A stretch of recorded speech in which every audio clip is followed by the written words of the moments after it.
I thought the worst thing that could happen at a little garage get-together was a noise complaint and a petty fine. Then Cynthia Whitmore, our HOA president, the human embodiment of a clipboard, called 911 and told the dispatcher there were armed men inside my house. What she didn't know was that the people she was trying to get arrested were off-duty police officers. And the moment those sirens hit Silverbrook Estates, Cynthia's little kingdom started collapsing in real time.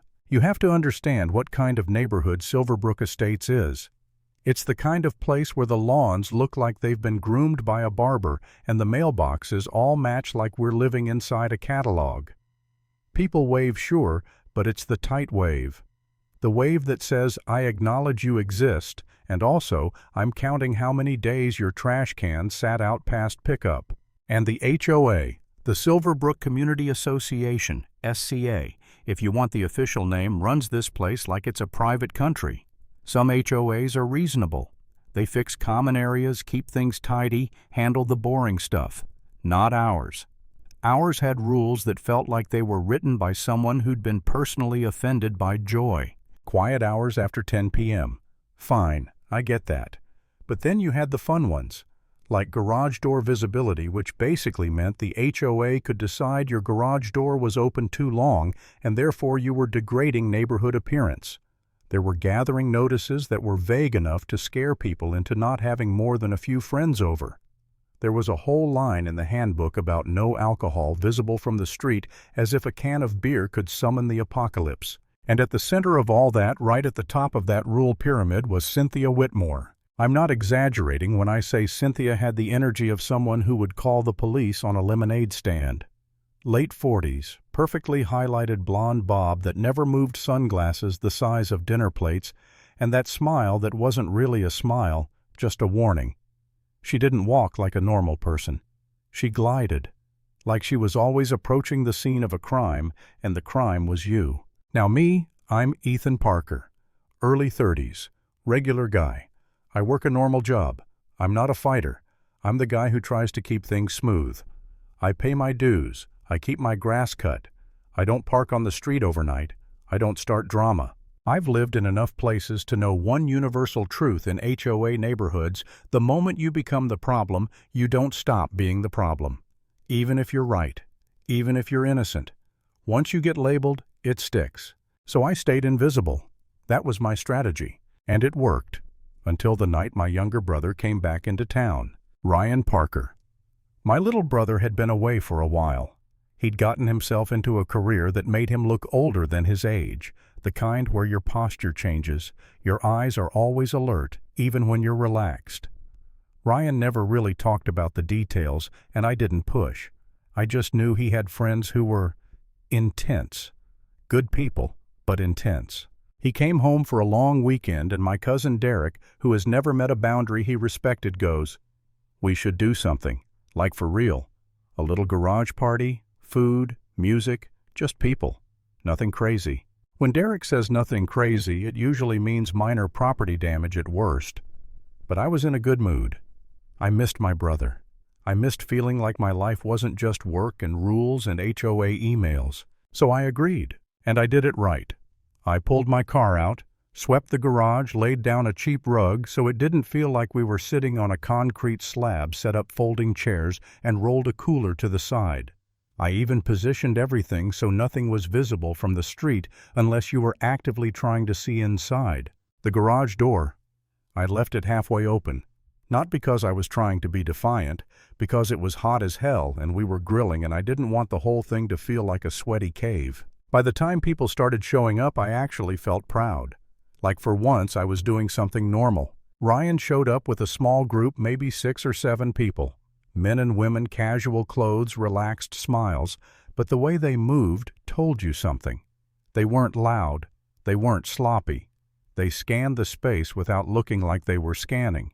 You know how some people just have that controlled energy, like they're calm, but they're ready. Derek leaned in and whispered, "Your brother's friends look like they could arrest a thunderstorm." Ryan smirked like Derek had just complimented him. We ate. We laughed. The music was low.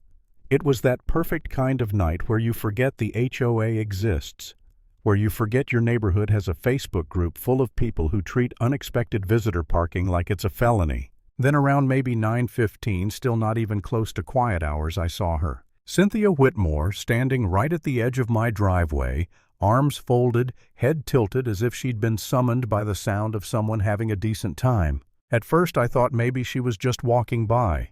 Then I realized she wasn't moving. She was watching, staring into my garage like she was inspecting a crime scene. My stomach did that little drop thing, that little here we go feeling. I stepped out onto the driveway, keeping my tone neutral.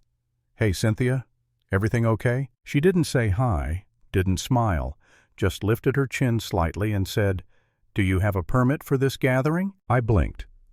Permit?" "Yes." She pointed at my garage like it was evidence. "A gathering notice. You're over the limit." "We're not over any limit," I said, trying to keep it light. "It's family and a few friends." Cynthia's eyes slid to the cooler. "What's in that?" I actually laughed once out of pure disbelief. "Ice, drinks, food, normal stuff." She stepped closer. Not into my property, but close enough to make it feel like she was. "How many people are inside?" "Cynthia," I said, my patience thinning, "it's not a club. It's my garage." "And your garage is visible from the street," she snapped like she'd been waiting to say that. "This is a community, Ethan. We have standards." "Okay," I said, still trying. "I understand standards. We're not being loud. We'll wrap it up by 10. Cynthia's mouth twitched. "That's not your decision." That sentence right there. That was the moment. That was the moment I realized she didn't just want compliance. She wanted control. Like my home was a piece of her board game and she was irritated I'd moved without permission. I took a breath. "Actually," I said, "it is my decision. I'm on my property. We're not violating quiet hours." Cynthia's eyes narrowed, and for the first time I saw actual anger. The kind that doesn't happen when someone's concerned. The kind that happens when someone's authority gets questioned. She pulled out her phone like she was drawing a weapon. "If you refuse to comply," she said loud enough for people inside to hear, "I'll handle this appropriately." Derek from inside called out, "Oh my God, is she calling 911 for vibes?" A couple people chuckled, but it died fast because Cynthia didn't laugh. Cynthia never laughed. Cynthia lived for moments like this. I watched her tap her screen, and for a split second my brain did that denial thing. Like, no, she wouldn't. Not over this. Not over a harmless get-together. Then I heard her voice, sharp, performative, say, "Yes, I need police assistance." My blood went cold. I turned and walked into the garage, trying not to panic, and pulled Ryan aside. "Tell me your friends aren't going to do something stupid." Ryan frowned. "What?" "She just called the cops." Ryan's eyes flicked toward the driveway, then back to me. "Cynthia called the cops. On you." "On us," I said. "On this." Ryan stared for a second like he was processing the absurdity, then he exhaled a short laugh. "Ethan, relax." "Relax," I hissed. "She just called 911. Ryan leaned closer, voice low. "Okay. First, she doesn't know what she just did. Second, most of the people here are law enforcement." I just froze. "What?" Ryan nodded toward the group. "Mark's a detective. Jasmine's patrol. Luis is a deputy, and 2 others are in training. Off duty. We're just hanging out." For half a second, relief washed over me. Like, okay, at least nobody here is some random person who might panic or do something dumb. Then the terror followed right behind it. Because if Cynthia was telling dispatch there were armed men in my garage, and dispatch believed her, then cops were about to roll in hot. And cops rolling in hot to a call about weapons. That's how misunderstandings turn into tragedies. My mouth went dry. "Ryan, does she have any reason to think?" "No," Ryan said, jaw tightening. "She's making it up." And that made me angrier than scared. Because Cynthia wasn't confused. Cynthia wasn't trying to protect anyone. Cynthia was using 911 like a threat, like a power tool. Mark Bennett, the detective, had been quietly watching the driveway through the half-open garage door. He looked at me and said calm, as if we were discussing the weather she's filming. My stomach clenched. "She's filming," Mark nodded. "She's narrating something too, like she's making a story." I stepped closer to the door just enough to see. And yeah, there she was, standing across the street now, phone held up, recording my house. She was talking into it, and even from a distance I could see her face. That face she put on when she wanted an audience. Wide eyes, dramatic mouth, like she was the hero in a movie where my garage party was the villain. I could barely make out some words, but I caught enough to feel sick. Refusing to cooperate. Large group. Suspicious. I'm afraid. Afraid. She was afraid. Cynthia Whitmore was afraid in the same way a crocodile is afraid of water. Then the sound hit us. Sirens. Not one. Multiple. They got louder fast, bouncing off the perfectly manicured houses, cutting straight through the suburban calm like someone had sliced the neighborhood open. Inside my garage, everyone went quiet. No music, no laughter, just this tense stillness like the air had thickened. Ryan's friends didn't panic. They didn't even look surprised. They just moved. Calmly. They stood positioned themselves where they could be seen, hands visible, eyes forward. Like they'd done this before. Like they understood exactly how dangerous a call like this could be. I felt my own hands shaking. Ethan Ryan said, voice steady, listen to me. Don't argue. Don't get loud. Let them do their job. But I started. I know, he said. We'll handle her after.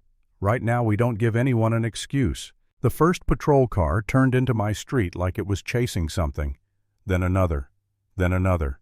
Lights flashing, tires crunching on gravel doors opening hard. I stepped outside, hands visible, and the cold night air hit me like a slap. Cynthia was still standing there right by the curb filming. She saw the cars, and her face lit up, actually lit up with this twisted satisfaction. Like Christmas morning. I wanted to scream at her. I wanted to grab her phone and smash it. I wanted to ask her what the hell was wrong with her. But then an officer's voice cut through everything. Sir, step away from the garage. Keep your hands where I can see them. I froze. Yes, okay, my hands are up. Another voice yelled. Everyone inside the garage. Come out one at a time. Hands up. The scene was surreal. My house, my normal little house, was suddenly a call, a situation, a spectacle. And neighbors were coming out like moths to a porch light. You could feel the curiosity, the gossip forming in real time. I heard someone whisper, "What's going on?" And I knew Cynthia would make sure the story was ugly. The first person out of my garage was Mark. Hands up. Calm. He moved like he was teaching a class. Behind him, Jasmine, then Luis, then the rest. All hands up, all following commands perfectly. And that somehow made Cynthia even more confident. She shouted loud enough for everyone. See, look at them. This is exactly what I told you. They're dangerous. They've been drinking. Mark's eyes flicked toward her for half a second, and the look he gave her wasn't anger. It was disappointment, like she was a child who'd just lied about something serious. An officer approached Cynthia. "Ma'am, you the one who called?" Cynthia straightened. "Yes, I'm the HOA president. I'm responsible for this community's safety." The officer, his badge said. Hargrove looked at her, then at us, then back at her. "You reported there were armed individuals threatening people." Cynthia didn't even hesitate. "Yes, a large group of men. They were refusing to comply. I felt unsafe. I couldn't help it. The words came out before I could stop them. You felt unsafe because I told you it's my house." Hargrove snapped his head toward me. "Sir, not right now." I clamped my mouth shut. Ryan gave me a look like don't. Just don't. Then something shifted. Hargrove looked at Mark again, really looked at him. And Mark lowered his hand slightly, not in defiance but in recognition. "Hargrove," Mark said evenly. "It's Mark Bennett." Hargrove's face changed, like a light turned on. His posture relaxed just a fraction. "Bennett?" he said, disbelief. "Detective Bennett." Mark nodded. "Off duty. BBQ. Family." Then Jasmine spoke calm and polite. "Officer Jasmine Chen, District 2. Luis," added Deputy Luis Ramirez. It was like dominoes. Hargrove's shoulders dropped. The other officers began murmuring into radios. Someone said, "They're law enforcement." And Cynthia's expression faltered for the first time. She blinked fast as if her brain couldn't process that the people she'd painted as criminals were in fact the same people she'd just summoned. But she recovered quick. Because that's what Karens do. When their first narrative dies, they spawn another one. Well, she snapped, "That doesn't matter. They're still violating HOA rules. And there's alcohol. And the garage door is open. And—" Hargrove held up a hand. "Ma'am, this is a 911 call. HOA violations are not criminal." Cynthia's mouth tightened. "But I'm responsible for this community." Mark's voice stayed calm, but there was steel in it. You told dispatch there were armed men. You understand what kind of response that triggers. Cynthia looked offended. I said I suspected. No, Mark cut in. You reported it as fact. And then another car pulled up. A supervisor. A lieutenant. Dana Collins, according to the nameplate. Lieutenant Collins stepped out and walked up with the kind of calm authority that makes everyone else feel like they're suddenly in trouble. She listened to a quick summary, then looked directly at Cynthia. Ma'am, Collins said, "Tell me exactly what you observed." Cynthia lifted her chin. I observed a large gathering alcohol and aggressive behavior when I asked them to stop. Collins nodded slowly. Did you see a weapon? Cynthia hesitated. Just a blink. But it was enough. I suspected, she said. I didn't feel safe. Collins's eyes narrowed. That's not what the dispatch notes say. Dispatch notes say you stated there were armed individuals. Cynthia's face flushed. I was frightened. I'm the HOA president. I have to. Collins raised a hand. Stop. I'm going to ask you again. Did you see a weapon? Cynthia's lips pressed together. No. That one word no hit the air like a hammer. Collins turned slightly, murmured something to Hargrove, and then looked back at Cynthia with an expression that said, You have no idea what you just stepped into. Ma'am, Collins said, Are you aware that misuse of emergency services is a serious offense? Cynthia's eyes widened. I did not misuse. Collins didn't even flinch. We can pull your call history. Cynthia's breath hitched. And then Collins did something I will never forget. She pulled out a small tablet department issued and tapped a few times. Then she looked up at Cynthia and said almost casually, Cynthia Whitmore, you've called 911 multiple times this year. Cynthia's mouth opened, but no sound came out. Collins continued calm, but merciless. You called about a suspicious vehicle that turned out to be a hospice nurse. You called about a possible drug operation because a neighbor had fertilizer bags. You called for a welfare check because someone didn't answer your text. Every neighbor within earshot got quiet. The kind of quiet where you can feel people reassessing everything they thought they knew. Cynthia sputtered. Those were legitimate concerns. Collins's tone turned sharper. And tonight you escalated a noise complaint into an armed threat report. Cynthia looked around, searching for support. Like someone would jump in and say, she's right. Like the HOA board would materialize behind her like a jury. But nobody did, because nobody wanted to be associated with that. Not in front of police. Not with those words hanging in the air. Hargrove's radio crackled. Another officer said something about false alarm classification. Someone else muttered unreal. Then Collins turned to me. Sir, she said, are you the homeowner? Yes, I said, voice rough. Are you requesting anyone be trespassed from your property? My eyes flicked to Cynthia. She was standing there like a statue, still holding her phone, but her hand was shaking now. Part of me wanted to say yes. Part of me wanted to say get her out of here, ban her, make her feel small. But I also knew how this neighborhood worked. I knew Cynthia would spin it. Ethan trespassed me for doing my duty. Ethan is hostile. Ethan is unstable. And I hated that I had to think like that. I hated that she'd trained the neighborhood to fear being labeled, so I swallowed. No, I said, I just want this to stop. Collins nodded once like she understood exactly what I meant. Then she looked back at Cynthia. Ma'am, Collins said you're going to put the phone away, you're going to stop filming, and you're going to leave. Cynthia's eyes flashed with outrage. I have a right to— Put it away, Collins repeated, and there was no softness left. Cynthia Whitmore. HOA queen slowly lowered her phone like it weighed 1,000 pounds. She didn't apologize. Of course she didn't.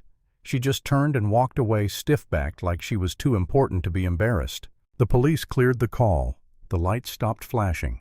The cars rolled out one by one, leaving behind that weird silence that happens after chaos. And I stood in my driveway watching neighbors retreat back into their houses, curtains closing like eyelids. My garage party was dead. The mood was gone. Everyone inside looked at me with sympathetic eyes, but sympathy doesn't erase humiliation. Ryan put a hand on my shoulder. You okay? I wanted to say yes. I wanted to shrug it off. I wanted to laugh and say crazy HOA lady, right? But I couldn't. Because I knew what would happen next. And I was right. The next morning, before I even finished my coffee, I got the email. Subject line, notice of violation. Immediate action required. From Silverbrook Community Association Compliance Department. And guess who signed it? Cynthia Whitmore. It was like she couldn't help herself, like she had to win somewhere even after she'd just been caught abusing 911. The notice listed violations like she was building a case file: unauthorized gathering exceeding allowable occupancy, garage door open and visible from street for extended duration, alcohol visible from street, failure to comply with HOA representative directives. It included a fine, a deadline, and that nasty little phrase, HOAs love. Failure to comply may result in further action, including lien proceedings. Line: on my house, over a garage BBQ. My hand started shaking again, but this time it wasn't fear, it was fury. I sat at my kitchen table staring at that email like it was a threat note. And the worst part, a tiny voice in my head whispered, "Maybe you should have just shut up last night. Maybe you should have just closed the garage door. Maybe you should have let her win, because this is what happens when you fight." That's how they get you. Not with rules, with exhaustion, with the constant pressure of knowing they can keep coming and you have to live here. By that afternoon, the HOA neighborhood group chat was already buzzing. I didn't have direct access to it because I'd refused to join another strategy for peace, but Derek did, and he showed me screenshots. Cynthia had posted a community safety update. She didn't mention that she lied about weapons.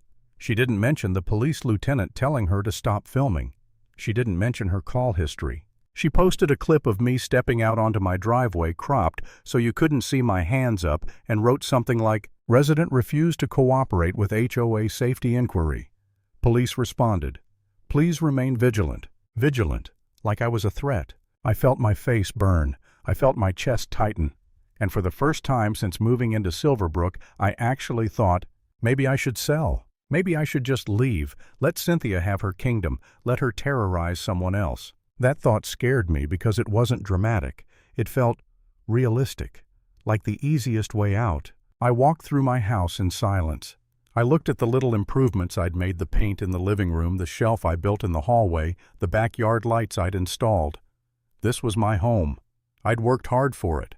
And here I was considering giving it up because one woman with a title and a phone couldn't handle other people existing. That night I barely slept.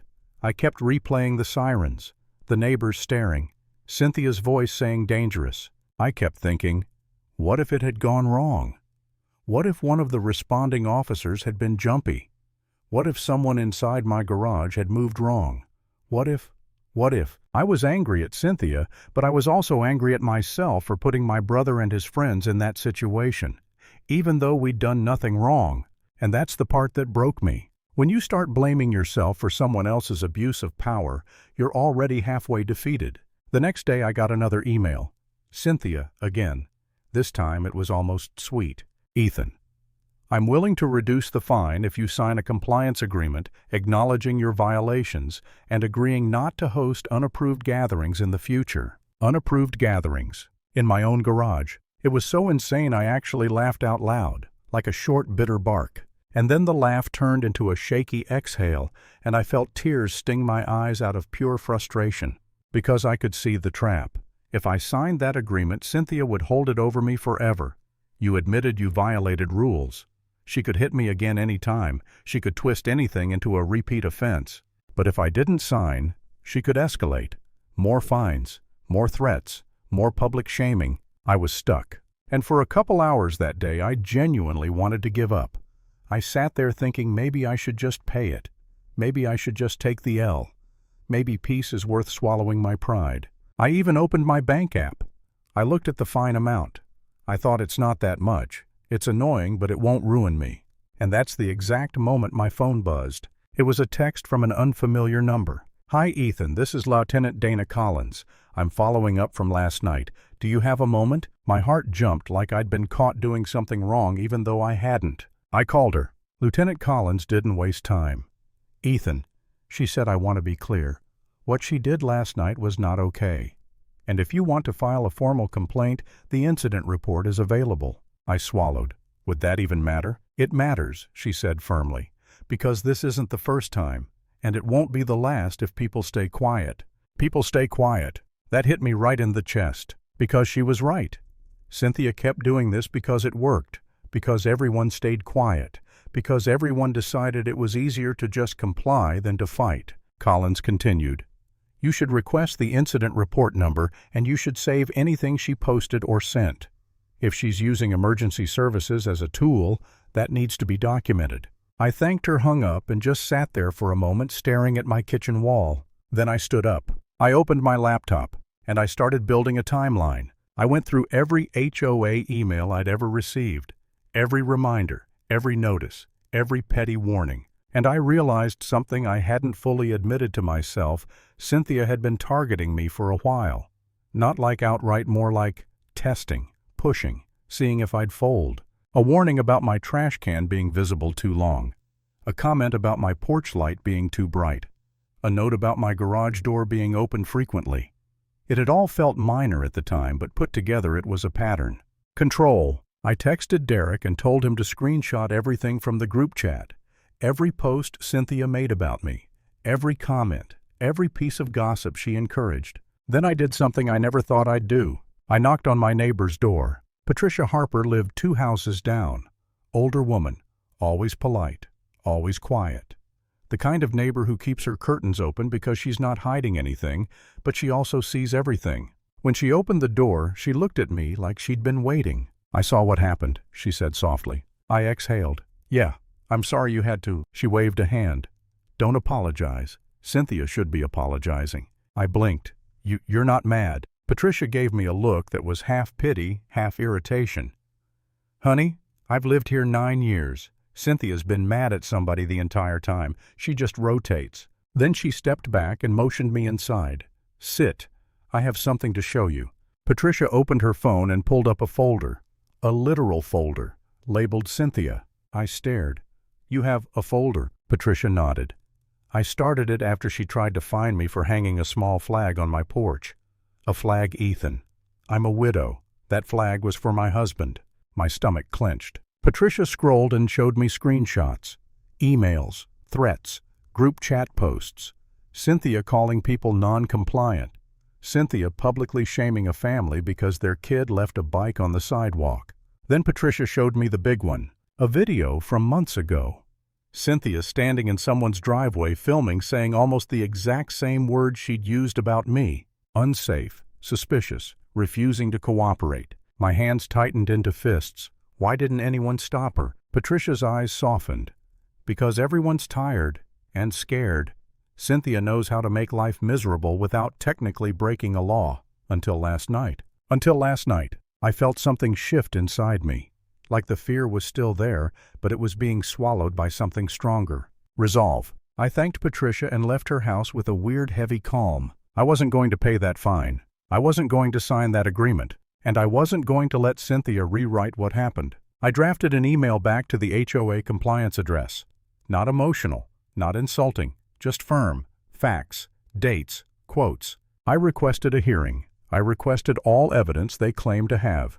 I requested the exact bylaw I supposedly violated. And then I attached something Cynthia wasn't expecting. A reference to the police incident report. I wrote, this violation notice appears to be retaliation following Ms. Whitmore's misuse of emergency services on date. I have been advised to document all communications. Please consider this message part of that documentation. I read it twice. My finger hovered over send. My chest tightened. The old fear whispered, don't do it. You'll regret it. She'll come harder. And for a second, I almost closed the laptop. But then I remembered the sirens, the neighbors' faces, the way Cynthia's eyes lit up with satisfaction. And I hit send. The response didn't come immediately. HOAs never respond quickly when you're asking for accountability. They respond fast when you owe them money. 2 days later, I got the hearing notice. Community Center.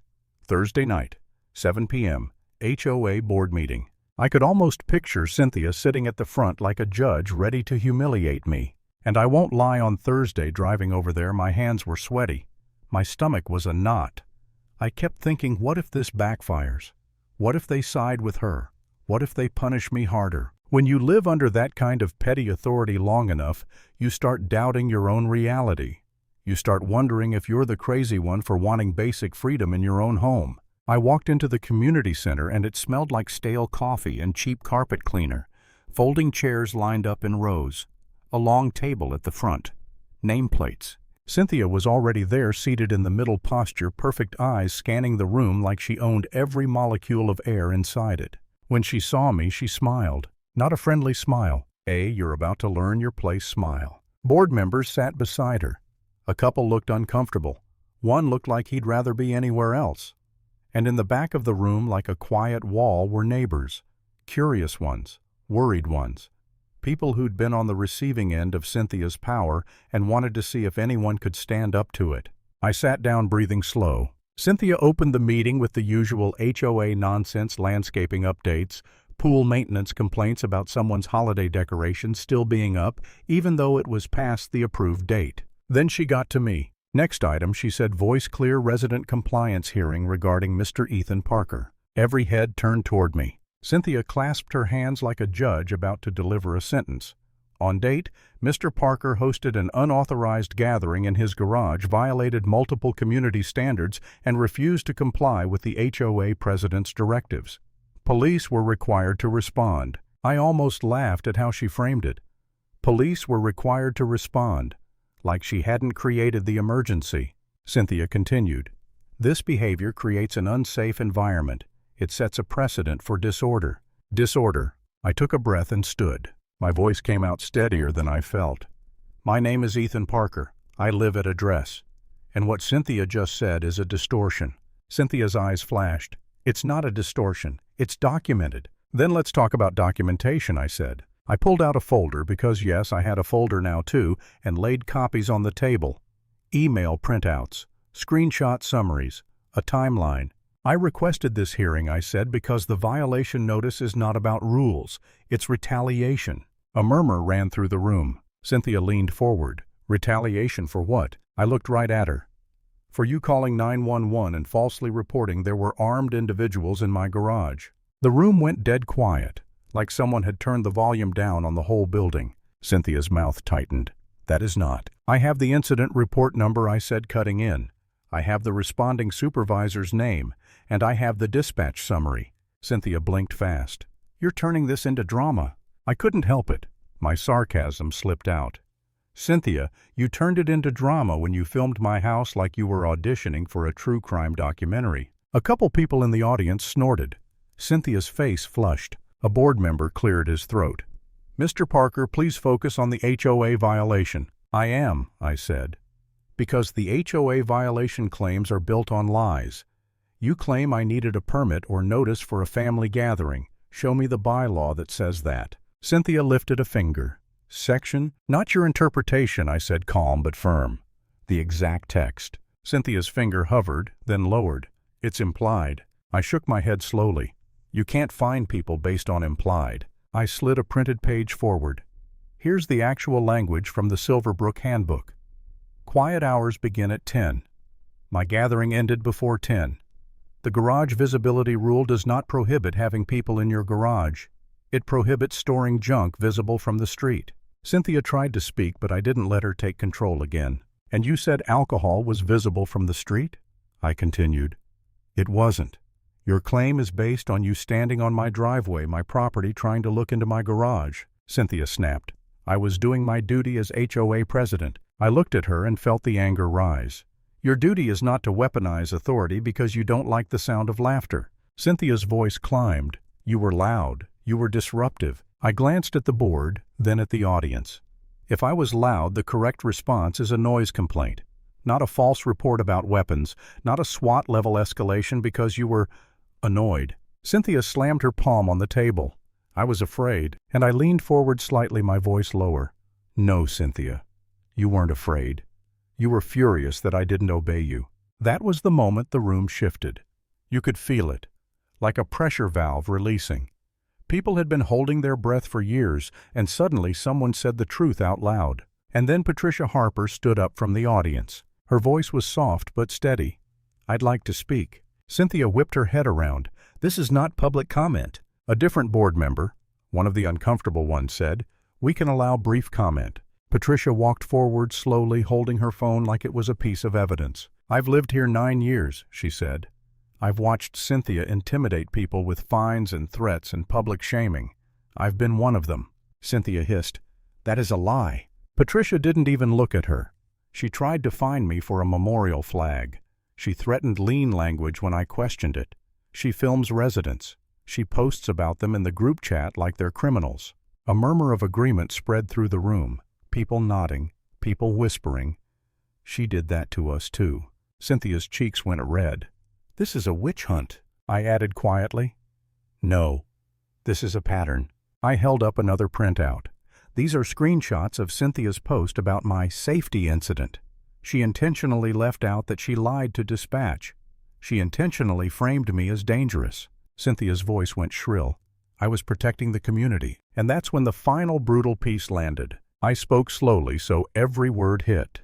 Lieutenant Dana Collins informed me directly that Cynthia has a documented history of calling 911 on neighbors for non-emergencies, including a hospice nurse, including a bag of fertilizer. The board member on the far right, the one who'd been silent, looked up sharply. "Is that true?" Cynthia stammered. "Those were concerns." The board member's eyes narrowed. "Did you tell dispatch there were armed men in Ethan's garage?" Cynthia's mouth opened, then closed. Her eyes darted around like she was searching for a way out. Finally she snapped. "I said I suspected." I shook my head. "That's not what the record says." Cynthia's breathing turned shallow. Her hands clenched. You could see her losing grip, not just on the meeting, on the whole illusion that she was untouchable. She stood up abruptly, chair scraping loudly. "This is ridiculous. You all are undermining authority. You're undermining safety." Someone from the audience, some guy I barely recognized, said, "You're not authority, Cynthia. You're a neighbor with a title." Cynthia spun toward him. "How dare you?" Another voice chimed in. "You called 911 on my son's birthday party last year." And another, "You threatened my wife with a lien because our curtains were too dark." It was like a dam broke. Cynthia tried to regain control the only way she knew how. Volume. "Enough," she shouted. "If you people can't follow rules, I will call the police right now." The room went silent again, but this time it wasn't fear. It was disgust. Even the board members looked horrified. I kept my voice calm, but I felt something inside me harden into steel. "Go ahead," I said. "Call them. Tell them you're afraid again. See what happens." Cynthia's face twisted. Her eyes flashed with rage, then panic. Because she knew. She knew that calling again would bury her. She grabbed her phone anyway, out of habit, out of addiction to power, then stopped handshaking. For a second she looked small. Not sympathetic, just exposed. The uncomfortable board member cleared his throat again. "Cynthia, sit down." Cynthia looked at him like he'd betrayed her. He continued, voice firmer now. "We're not calling the police, and we're not moving forward with retaliatory fines." Cynthia snapped retaliatory. Another board member, quiet, older, the type who'd been letting Cynthia run things because it was easier, finally spoke. "Cynthia, this is out of control." Her mouth fell open. "You're siding with him." "I'm siding with reality," he said, blunt. I didn't even feel triumphant. I felt relieved, like I'd been carrying something heavy and someone finally helped lift it. The board members whispered among themselves for a moment. Cynthia stood there, rigid arms at her sides, waiting for them to declare her victory, like they always did. Instead, the older board member looked up and said, "We're rescinding the violation notice and the fine, effective immediately." A soft wave of murmurs rolled through the room. Cynthia's eyes went wide. "You can't do that." "Yes, we can," he said. "And we're also calling for a vote of no confidence regarding your position as HOA president." Cynthia's face went pale. "This is illegal." The uncomfortable board member shook his head. "It's not. And after tonight, it's necessary." Cynthia's lips trembled. For the first time, she couldn't find the right threat, couldn't find the right spin, couldn't find the right rule. She tried anyway. "You people will regret this. This community will fall apart without me." And the guy who'd spoken earlier, the neighbor with the title guy, said quietly, "It'll finally breathe." That line hit like a punch, because it was true. Cynthia didn't hold this place together. She choked it. The board called for the vote. Hands went up, one after another. Even people I thought were Cynthia's allies raised their hands, eyes avoiding hers.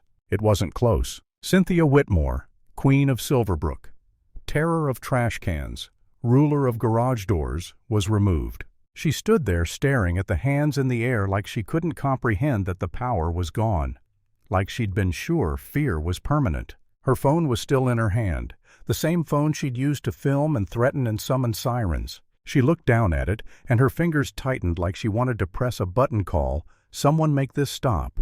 But there was no one left to call that could give her back what she'd lost. Cynthia lifted her head eyes, scanning the room one last time, searching for someone, anyone to meet her gaze with loyalty. Nobody did. So she did the only thing she could do. She turned stiff-backed and walked out of the community center without a word, her heels clicking on the cheap carpet like a countdown ending.